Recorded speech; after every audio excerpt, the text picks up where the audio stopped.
For today's vlog ay aking babatiin yung aking kapatid, aking kuya. Late na pero late is better than nothing.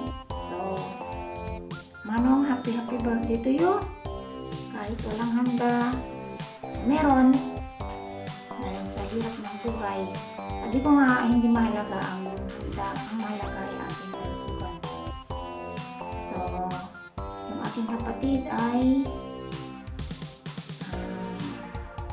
pangalan na lalaki namin. So, Manong, happy birthday to you. Tinawagan ko siya. Sabi niya, ading por, walang handa. Sabi ko, hindi mahalaga. Ang handa, basta mahalaga yan. Healthy tayo. Tingnan nyo guys, malamig na dito. Kaya ganitong suot ko. Hindi ko pwede suot ito pag ito ay mainit. Kasi ito ay Makati. So, happy birthday Manong. Best wishes.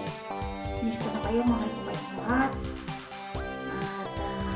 Sana magkaroon ka pa ng mas maraming birthday at maraming blessings dumating sa iyong buhay.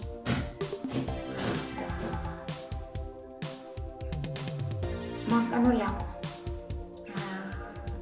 magtiwala lang sa ating may kapal at masasaan ba at magkakaroon din ng handa balang araw.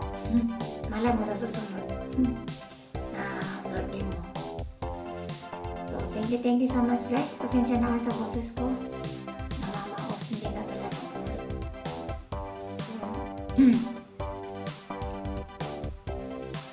Mag-ingat palagi dyan, Manong.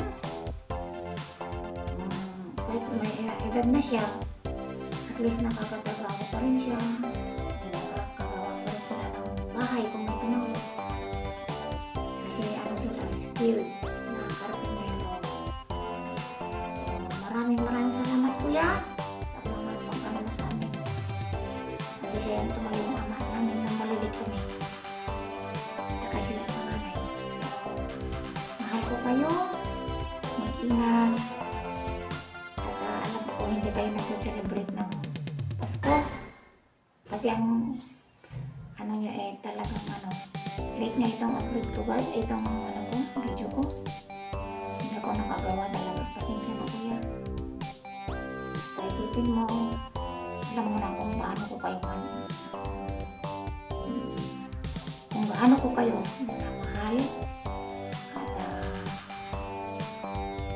pagpasensyahan nyo na ako. Wala akong mayano ngayon. Hindi naman ako nagbibigay guys. Saka lang ako nagbibigay pag kayo talagang kailangan. Siyempre sa namin ng aking mga kapatid.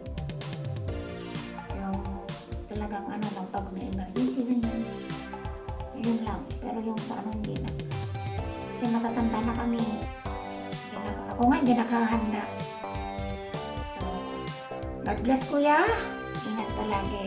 Mahal ko kayong lahat. Miss ko na kayo. So, hanggang dito na lang guys ang aking vlog. Pagpalayan naman tayo ng pong nakapal.